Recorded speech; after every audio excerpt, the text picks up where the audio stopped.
진행의 성기영 아나운서입니다.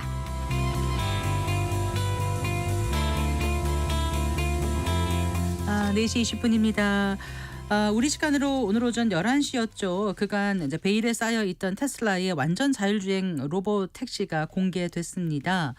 일론 머스크 테슬라 CEO는 오늘 그 위 로봇 행사에서 핸들과 페달 없이 무인으로 운행되는 사이버 캡이 오는 2026년에 약 4천만 원 정도의 가격으로 대량 생산될 거라고 밝혔는데요. 과연 이번 로봇 택시로 테슬라가 새로운 동력을 얻을 수 있을지, 앞으로 테슬라의 남은 과제는 무엇인지 자세히 짚어보겠습니다. 강정수 미디어스피어 AI 연구센터장 스튜디오에 모셨습니다. 반갑습니다. 안녕하세요. 안녕하세요.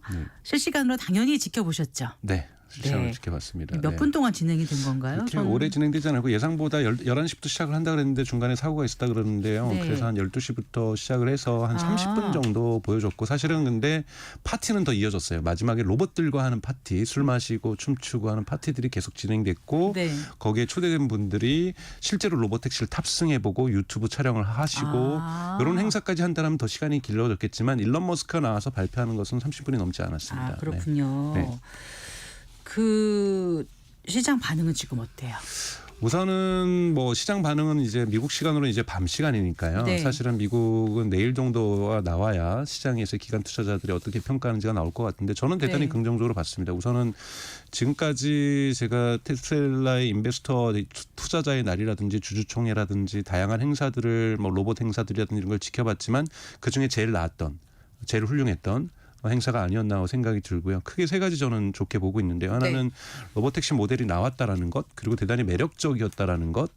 모델이 매력적이었다고. 네. 그리고 가격도 매력적이고, 저도 왜냐하면 여러분 기억하셔야 될 것은 이 로봇택시 모델은 일명 모델 2로 이름은 다르게 명칭될 수 있습니다만, 네. 지금은 로봇택시에는 핸들과 가속 페달이 없는, 네. 브레이크 페달이 없는 형태로 나왔지만, 여기에 브레이크 페달과 가속 페달과 스티어링 휠을 달아서 모델 2로도 판매가 됩니다. 예. 일반 사람들도 구매할 수 있는 차량으로 판매가 되거든요. 네. 이렇게 됐을 경우에는 정말 구매하고 싶겠어요. 여기에 자율주행 기능까지 있는데 문도 저렇게 하늘을 향해서 쫙 열리고 고급 승용차처럼, 네. 그리고 디자인도 너무나도 좋고, 그래서 저는 이것이 양산된다라면 저는 충분히 구매 매력이 있을 거라고 보고요. 네. 그다음에 이제 테슬라가 얘기했던 거는, 오늘 일론 머스크가 직접 입으로 얘기했던 것은 로봇택시는 2026년에 생산은 된다. 하지만 여기 영어 표현을 썼어요. 옵티미스틱. 긍정적으로 봐서는. 네. 그건 뭐냐면 옵티머스라고 말씀하시는 줄 알았어요. 옵티미스틱. 네. 그러니까 긍정적으로 봐서는 2026년이라는 것은 2027년에도 생산될 수 있다라는 얘기이기 때문에 네. 오히려 2027년 양산된다고 보는 것이 맞고요. 네. 로봇택시는 테슬라가 생산하더라도 바로 서비스에 들어갈 수가 없습니다. 정부의 허가가 있어야 되는 거죠. 네. 그런데 또 일론 머스크가 뭐라고 얘기했냐면, 여기에 들어가는 FSD 아마 내년 정도는 13 버전이 될 거라고 보고 있고요. 이것을 FSD가 완전 자율주행이죠. 되게 되는 풀셀프드라이브인데 그 앞에 인간 감독이라는 슈퍼바이즈라는 딱지가 현재는 붙어 있습니다. 반드시 네. 인간이 핸들을 지켜보고 있어야 되고 전방을 주시하고 있어야 되거든요. 네. 여기에 진짜로 로봇택시가 되기 위해서는 언슈퍼바이즈드, 인간이 감독하지 않아도 되는, 네. 사람이 살펴보지 않아도 되는, 네. 이것이 내년에 텍사스주와 캘리포니아주에서 허가받을 수 있을 것이다라고 네. 일론 머스크가 얘기를 했습니다. 네. 그거는 뭐냐면, 현재 모델 3나 모델 Y를 타고 있는 사람들도 미국에서는 네. 캘리포니아의 모든 지역은 아니겠죠. 특정 도시라든지 특정 지역, 뭐 샌프란시스코나 LA가 될 가능성이 높고, 네. 텍사스는 오스틴이 될 가능성이 높겠죠. 네. 이 지역에 있는 사람들은 여기에서는 언슈퍼바이즈드로, 즉 내가 신경 쓰지 않아도 네. 로봇택시처럼 자율주행하는 것을 경험할 수 있게 된다. 요 이야기를 했다는 점이 눈에 띄고요. 네. 네, 그다음에 이제 세 번째 이제 눈에 띄는 점은 로보밴이라고 얘기합니다. 즉 우리 네. 시간은 소형 버스 20명이 탈 수 있는 건 21인승이니까 20인승이죠. 네. 저는 이거는 안 보여줄 거라고 저는 생각했어요. 이거에 대한 많은 설왕설래와 루머들이 있었거든요. 굳이 뭐 이것을 양산할 것도 아닌데 네. 왜냐하면 이거는 아직 일론 머스크가 양산의 시기를 얘기하지 않았습니다. 그건 뭐냐면 2029년이 될 수도 있고 2030년이 될 수도 있다라는 거죠. 공개는 했지만. 네, 공개는 했지만 이거는 거의 컨셉트카에 유사하고요. 이 유사한 디자인과 유사한 차량을 사실 현대기아차도 2년 전에 CES에서 한번 공개를 한 적이 있거든요. 네, 네. 물론 가전망감에서. 근데 이제 현대기아차는 자율주행이 아니었죠.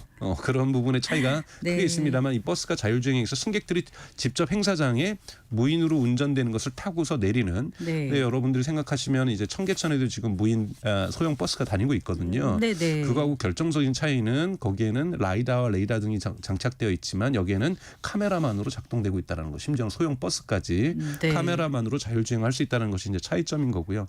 이런 부분들은 또 그래도 시장에 대한 기대치를 만들어줄 수 있었다고 보고요. 네. 또 하나는 오래간만에 옵티머스 로봇이 네. 공개가 휴머노이드 로봇 휴머노이드 로봇이 말씀하시는 거죠? 네. 와서 춤도 추고 사람들한테 사진도 찍고 같이 사진도 찍고 이전보단 자연스럽나요? 자연스럽게 움직임이 예를 들면 어땠어요? 음료수도 따라주고 네. 뭐 이런 식의 모습을 보여줬는데요. 우선은 여기에는 두 가지를 읽을 수 있습니다. 하나는 최근에 그 옵티머스는 영상을 통해서는 공개되지가 않았었습니다. 그 이유는 네. 모방 업체들이 이거를 너무 자세히 보고 따라한다. 특히 중국 기업들 이런 부분에 대한 부분이 있었고요. 네. 이번에 두 번째로 볼 땐 저는 이 사람들하고 셀카 찍고 음식 서빙하고 이런 거는 원격 조정되었다라고 봐요. 100%. 그러니까 그 정도까지 서빙하고 사람들하고 대화까지 한 걸로 지금 나오고 있는데요. 거기 네. 그러니까 그 인공지능이 들어가서 대화도 합니다. 심지어는 대화까지 하고 있는데 대화는 정부는 충분히 저는 인공지능으로 가능했다고 네, 보는데요. 네.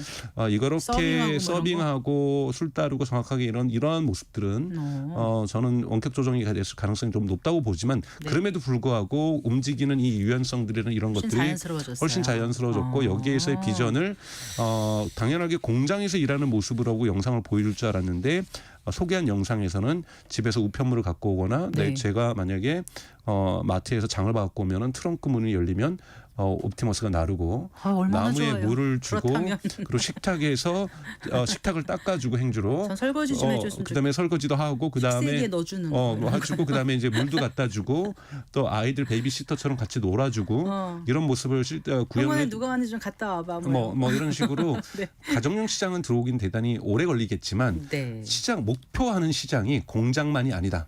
우리는 휴머노이드 로봇을 공장에 먼저 투여하고 판매할 것이지만 궁극에는 가정에도 가정용으로. 판매할 것이다라는 이건 비전입니다. 목표 시장에 대한 비전을 분명하게 제시했다는 부분에서 네. 이번에 긍정적인 어떠한 이 성장 잠재력들을 네. 그러니까 성장이 바로 되는 것이 아니라 성장에 대한 잠재력을 아주 명확하게 보여줬다는 점에서 앞으로 5년에서 7년 동안 테슬라가 그려나가는 시장이 무엇인지를 네. 대중들에게 전 세계에 관심 있는 사람들에게 공개했다는 데서 의미가 있다고 볼 수가 있습니다. 네, 그러니까 이전보다 확실히 구체적으로. 구체적이고 네. 기대했던 이상을 보여줬다라고 지금 네, 평가하시는 것 같아요.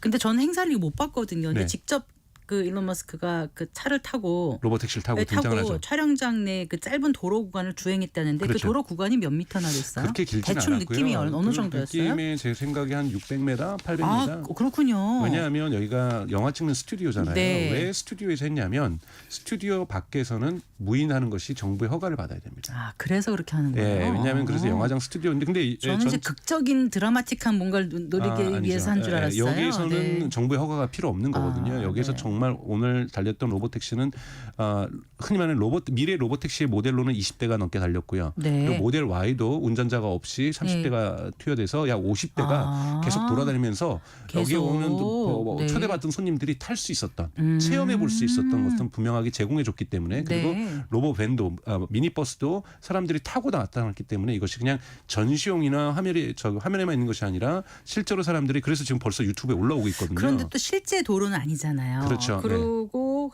그러다 보니까 또 600m 좀 제한되는 거니까. 일론 머스크가 탄 거리가 그렇다는 것이 전체 네. 거리는 조금 더 크죠. 아, 그래요? 네. 그래서 주행 성능이 과연 얼만큼일지는 그냥, 그거는 이제 네. 지금 벌써 미국에서는 FSD 12.5.2 버전을 네. 누구든지 한 달에 $90를 좀 넘게 내면은 쓸 수가 있습니다. 여기에서 네. 평가가 그렇게 나쁘지 않거든요.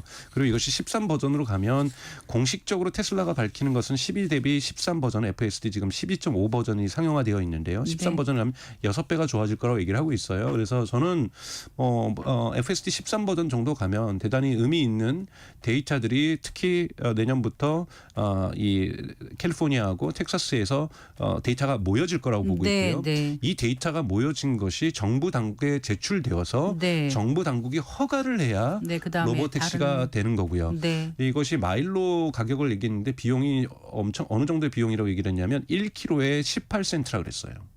1kg에 18센트면 10kg 가면은 네. 1.1달러 80센트잖아요. 네. 우리나라 그럼 돈으로 우리 3,000원이 안 되는 거. 3,000원 정도. 그럼 여기다가 이윤율 붙이고 뭐 5,000원 정도잖아요. 네, 그럼 네. 10kg 가는데 택시비 5,000원 더 어? 듭니다. 오, 이거는 괜찮네요. 매우 괜찮죠. 하지만 네. 택시 사업자는 죽는 거죠.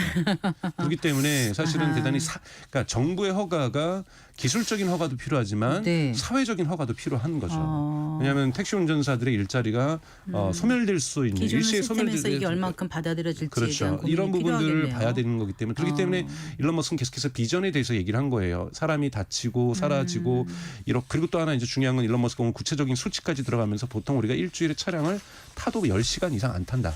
나머지는 다 주차장에 세워져 있다. 그런데 로보택시 시대로 가게 되면은 네. 이 택시가 5배, 많게는 10배 정도, 그러니까 이 차량이 운행될 것이다. 네. 멈추지 않고 그렇게 되면은 우리 도심에 있는 대형 주차장들이 다 사라질 것이다. 그리고 그 공간을 녹지로 변할 것이고 더 인간에게 유익한 공간으로 변할 것이다. 그래서 도시에 대한 미래 비전까지 오늘 좀 밝혔습니다. 네. 그래요. 네. 근데 2026년, 2027년에 양산될 거라고 하던데 뭐 지금 와서는 그 스케줄대로 갈지 지연될지 이런 거 우리가 가늠할 수는 없잖아요. 아닙니다. 블룸버그가 이번 주 초에 기사를 냈어요. 예. 그래서 블룸버그가 1차 벤더들, 테슬라 2차 벤더들을 만나서 네네. 혹시 부품 계약들을 어떻게 논의들이 오고 갔냐를 조사해 보니 대량 부품 공급은 2027년부터예요.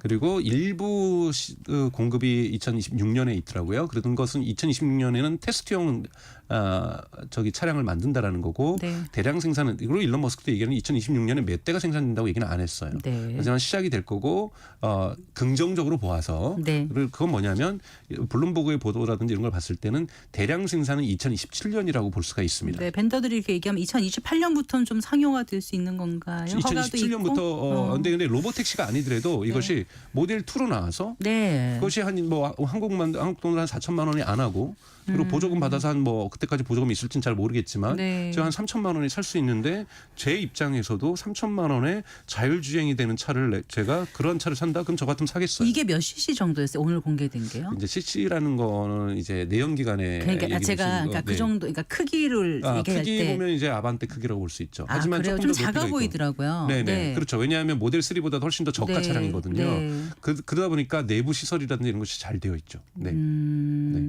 어쨌든 굉장히 첨단 미래 자동차 같다는 느낌은 확 닿았어요. 네. 직관적으로. 네. 네. 색깔도 약간 골드하고 실버하고 섞인 건가요? 그야 뭐 색깔이야 뭐 다양한 앞으로 하겠지만, 버전들이 있겠지만 네. 그렇기 때문에 근데 보셔야 될 것이 여러분 이런 차량이 중요한 것은 한국은 요즘 대형 차량을 선호하지만 네. 여러분 유럽에서나 중국에서나 차량을 판매하기 위해서는 네. 이런 중저가 차량이 반드시 있어야 됩니다. 네. 특히 중국 차의 저가 공세와 대응하기 위해서는 가격 경쟁력이 매우 중요합니다. 그런 것까지 다 생각하고. 그렇죠. 그리고 보조금이 없었을 때도 가격 경쟁력이 있어야 되는 거기 때문에 네. 이 정도의 차량을 지금 고급 차량 더 커져라 세져라 하면서 SUV 만들고 대형 차량 만드는 것은 시장에 적합하지 않을 수 있습니다. 그렇기 때문에 네. 이런 중저가 차량을 만드는 건 의미 있었다고 보고 있습니다. 일단 가격 경쟁력은 좀 있어 보이는데요. 네. 또 이제 그 구글의 웨이모 하면 네. 자율주행 기술 면에서 가장 앞섰다고 평가받고 있고 또 우버 같은 경우는 차량 공유 서비스 측면에서 우위를 점하고 있는데 과연 이들과 경쟁해서 네. 이길 수 있을까? 당연하죠. 어떻게 보세요? 그러니까 분명히 공존할 겁니다. 테슬라가 뭐 시장 점유율을 100% 가져가지는 않을 거니까요. 네. 웨이모 같은 경우도 지금 7월 달부터 매주 10만 건의 이용 결제가 발생하고 있습니다. 엄청난 결제라고 볼 수 있죠. 왜냐하면 4개 도시밖에 운영을 안 하는데도 네. 10만 건의 결제가 발생하고 있다는 것은 우버가 지금 안정적으로 시장을 개척하고 있다는 거고요. 테슬라 같은 경우 장점은 로보택시뿐만이 아니라 제가 만약에 모델 3와 모델 Y를 가지고 있다면 출퇴근할 때도 자율주행을 쓰지만 제가 출근해서 퇴근할 때까지 돈 좀 벌어와 그럼 돈을 벌어오는 거거든요. 그건 뭐냐면 테슬라가 그때까지 파는 차량이 지금 뭐 400만 대, 500만 대, 600만 대지만 1000만 대까지 팔린다면 1000만 대가 동시에 로보택시가 될 수 있다는 거거든요. 그런데 웨이모라든지 이건 로보택시를 위해서 특수하게 제작된 차량만 있을 수 있습니다. 왜냐하면 네. 테슬라는 카메라만 달려 있는 상태에서 지금 자율주행이 되는 건데 웨이모 같은 경우는 그 위에다가 차량 보셔서 알겠지만 네. 특수한 장비를 설치를 하죠. 네. 그것이 이제 레이더하고 라이다랑 같은 장비인데요. 이건 일반 차량에 설치할 수가 없는 거거든요. 그렇기 때문에 특수 차량에서만 로보택시로 만들어진 차량에서만 자율주행 서비스를 할 수가 있다라면 네. 테슬라의 분명한 차이점은 있네요. 어마어마한 규모로 모든 차량에서 자율주행이 가능해질 수 있다는 것. 네. 이 부분이 가장 결정적인 차이라고 볼 수가 있습니다. 그래서 테슬라를 단순한 전기차 제조사가 아니라 자율주행 기술에 초점을 맞춘 AI 기업이라고 계속 누누이 일론 머스크가 강조해 왔지 않습니까? 네네, 맞습니다. 그런 측면에서 확실한 그 경쟁력 네. 있는 것 같아요. 그렇죠. 테슬라도 스스로가 우리는 이제 자동차 기업에서 AI 기업으로 전환하고 있다고 얘기했던 것처럼 그러한 목표와 비전을 밝히고 있고 거기에 네. 지금 다가가는 모습들을 보여준 거고 미래 그림을 보여준 거고 여기에 기저에는 FSD라는 것들이 이미 미국에서 작동되고 있다라는 것. 그래서 이것이 업그레이드 될수록 또 그것이 아까 말씀드렸던 것처럼 앞에 있었던 슈퍼바이즈드 즉 인간 감독이라는 딱지를 떼고 언슈퍼바이즈드 비감독으로 전환할 경우에는 시장에서 실제로 AI 기업으로 나가 선언만 하면 되는 건 아니거든요. 재무제표에 AI 매출이 찍혀야 되는 거잖아요. 네. 이것이 바로 언슈퍼바이즈드로 갈 경우에는 본격적으로 이 AI 매출이 테슬라의 재무제표에 찍히는 것이고 이것이 네. 수익률을 증가시키는 거고 매출을 증가시키는 거기 때문에 주가에도 대단히 긍정적인 영향을 내년부터는 미칠 수 있다고 볼 수 있는 거죠. 혹시 도널드 트럼프 미 공화당 대선 후보가 그 자율주행차에 대해서 우려스럽다는 입장을 그 이 공개 시제품 공개 몇 시간 앞두고 밝혔던 거 이걸 생각하면은 좀 또 부정적인 영향이 있지 않을까 이런 생각도 시장에서는 잠깐 하는 것 같은데 어떻게 보십니까? 뭐 그거는 이제 뭐 선거 유세 속에서 나오는 말들은 뭐 모두가 다 지켜진다고 볼 수는 없는 네. 거고요. 네. 또 지금 뭐 저는 개인적으로 뭐 일론 머스크가 공화당을 지지하는 건 아무 문제 없다고 생각이 들어요. 근데 이걸 공개적으로 지지하는 것은 기업의 대표가 공개적으로 정치에 이렇게 관여하는 것은 그렇게 좋은 모습, 그러니까 분명한 테슬라의 리스크입니다. 이거는 네. 테슬라의 주가에도 분명하게 부정적인 영향을 미칠 거고요. 근데 테슬라가 이렇게 하려고 하는 이유는 테슬라는 전기차의 보조금에 대해서 이렇게 목숨 걸지 않아요. 이미 가격 경쟁력이 발생하고 있기 때문에 네. 테슬라가 원하는 것은 자율주행과 관련돼서 정부의 인허가입니다. 네. 트럼프가 우려한다고 하더라도 인허가를 안 해주겠다는 얘기는 안 하는 거고 있거든요. 네, 그렇기 네. 때문에 같은 걸로 받아들일 필요는 없다. 그래서 네. 트럼프를 지지하는 이유도 네. 민주당보다 더욱더 인공지능에 대한 인허가 부분에서 공화당이 더욱더 약속을 한 것들이 있기 때문에 저렇게 지금 지지를 하고 있는 거고 네. 훨씬 더 일론 머스크 입장에서는 트럼프가 당선됐을 때 자율주행의 시대가 더 빨리 올 수 있다라고 본인 스스로는 그렇게 판단하고 있는 것 같습니다. 네. 그 테슬라 주가는 어느 정도가 이번 거가 반영이 될 거라고 보세요? 저는 이런 이벤트가 주가에 미치는 영향은 중요하지 않다고 봅니다. 그러니까 이벤트 이전에 기대감이 있으니까 개인 투자자 중심으로 매수가 있었을 거고 주가가 올라가고 여기에 또 일부 투기꾼들이 있으니까 올라가지만 기관 투자자는 이러한 이벤트에 움직이지 않거든요. 기관 투자자들은 이후에 이걸 가지고서 이것이 구체적으로 수익률 상승에 도움이 되겠는가? 성장 잠재력을 가지고 있는가 시장 성장 잠재력 이걸 가지고 판단하는 거기 때문에 이 지금 사전에 이벤트 때문에 올랐던 것은 당연하게 지금 하락하고 있습니다. 네. 당연히 하락하는 건 정상적인 거고 테슬라의 모든 이벤트는 항상 그랬어요.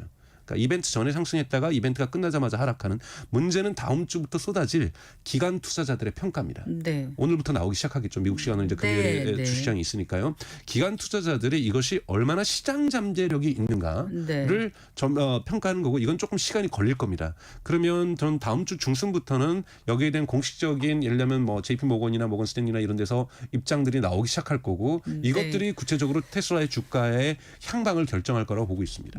네.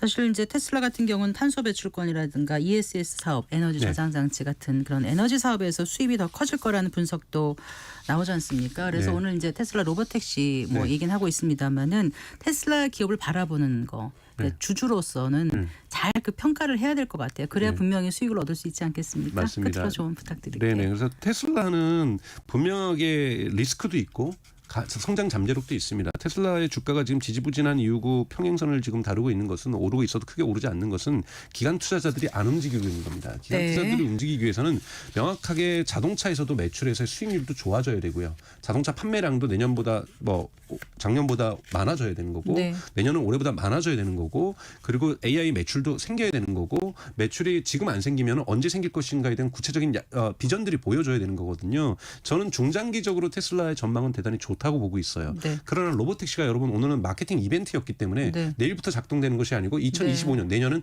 로보택시는 일론 머스크가 얘기한 거에 따라서도 한 대도 다니지 않습니다. 네. 그렇기 때문에 2025년에 네. AI 매출이 만들어지는 것은 FSD 자체에서 차량 소유자들이 하는 거기 때문에 점진적으로 성장하는 것이지 뭐 내년 되면 떡상하겠다 뭐 이런 생각은 안 가지시는 결국 것이 주가는 기업 실적하고 그렇죠. 중요한 그래서 관계가 오히려 있으니까요. 10월 23일에 나오는 네. 3분기 실적 발표라든지 네. 이런 실적 발표를 보시고 분석하시는 것이 더욱더 현명한 판단이라고 생각이 듭니다. 알겠습니다. 잘 네. 들었습니다. 고맙습니다. 고맙습니다. 네, 강정수 미디어스피어 AI 연구센터장과 함께했습니다.